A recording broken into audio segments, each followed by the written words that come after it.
Hi viewers, Preethika 786 சேனலை இது வரைக்கும் சப்ஸ்கிரைப் பண்ணியிருக்கிற எல்லா சப்போர்ட்டர்ஸ்க்கும் ரொம்ப ரொம்ப நன்றி. நம்ம சேனலை ஃபஸ்ட் டைம் பார்க்குறவங்க மறக்காமல் சப்ஸ்கிரைப் பண்ணி சப்போர்ட் பண்ணுங்கள், லைக் பண்ணுங்கள். இன்றைக்கி நம்ம சேனலில் கடன் தீர்வதற்கு செவ்வாய்க்கிழமைகளில் முருகருக்கு நாம் செய்ய வேண்டிய ஒரு சிறிய காணிக்கை பரிகாரம் பற்றி தான் பார்க்க போகிறோம். கடன் என்ற ஒன்றை நம்முடைய வாழ்நாளில் ஒரு முறை மட்டும் நாம் வாங்கிவிட்டோம் என்றால் நம்முடைய வாழ்நாள் முழுவதும் அதை தீர்ப்பதற்குரிய வழி தேடிக்கொண்டே இருக்க வேண்டிய சூழ்நிலை உண்டாகிவிடும். நமக்கு மட்டுமல்ல, நம் குடும்பத்தை சார்ந்த அனைவருக்கும் இந்த கடனால் பலவிதமான பிரச்சனை ஏற்படும். அப்படிப்பட்ட கடனை தீர்ப்பதற்கு செவ்வாய்க்கிழமை அன்று 11 ரூபாய் வைத்து செய்ய வேண்டிய ஒரு பரிகாரத்தை பற்றி பார்க்க இருக்கிறோம். கடன் தீர்க்கும் 16 ரூபாய் பரிகாரம். கடன் இல்லாத நிம்மதியான வாழ்க்கையை வாழ வேண்டும் என்று நினைக்கக்கூடிய ஒவ்வொருவருக்கும் தங்களுடைய இக்கட்டான சூழ்நிலையில் வேறு வழியே இல்லாமல் பிறரிடம் இருந்து கடன் வாங்கி விடுவார்கள். ஒரு சிலருக்கு கடன் வாங்கிய நாளிலிருந்து படிப்படியாக அந்த கடன் தொகையும் அதிகரித்து கொண்டே செல்லும். ஏதாவது ஒரு காரணத்திற்காக பணத்தை கடனாக வாங்கி கொண்டே இருப்பார்கள்.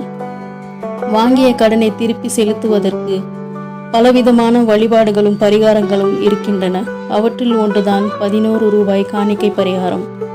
இந்த பரிகாரத்தை செவ்வாய்க்கிழமை அன்று பிரம்ம முகூர்த்த நேரத்தில் செய்துவிட வேண்டும். ஒருவேளை காலை செய்வதற்கு நேரமில்லை என்றால் மாலை திரும்பி குளித்துவிட்டு இந்த பரிகாரத்தை செய்யலாம். வீட்டு பூஜை அறையில் முருகப்பெருமானின் படத்திற்கு முன்பாக ஒரு ரோஸ் நிறத்தில் இருக்கக்கூடிய துணியை புதிதாக வாங்கி கொள்ளுங்கள். அதில் 11 ரூபாய் நாணயத்தை வைத்து பிறகு அதில் சிறிதளவு மஞ்சள் மற்றும் குங்குமத்தை சேர்த்து கொள்ளுங்கள்.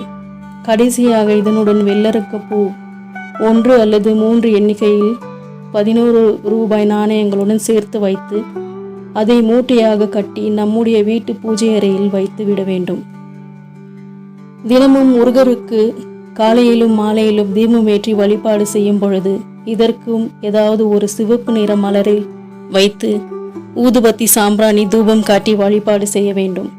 எப்பொழுது உங்களுடைய கடன் பிரச்சனை அனைத்தும் தீருகிறதோ அப்பொழுது இந்த மூட்டையில் இருக்கக்கூடிய 1 ரூபாய் நாணயங்களை அருகில் இருக்கும் முருகன் ஆலயத்துக்கு சென்று உண்டியலில் சேர்த்து விடலாம். துணி மற்றும் எருக்கும் பூவை கால்படாத இடத்திலோ அல்லது செடியில் போட்டு விட வேண்டும், அல்லது ஓடுகின்ற நீரில் போட்டு விடலாம். எளிமையான இந்த 11 ரூபாய் பரிகாரத்தை முருகர் இடத்தில் சரணாகதி அடைந்து முழு நம்பிக்கையோடு செவ்வாய்க்கிழமைகளில் செய்து பாருங்கள். கண்டிப்பாக உங்கள் கடன் படிப்படியாக குறைந்து கடன் தீர்வதற்கான வழி கிடைக்கும். ஓம் சரவணபவ.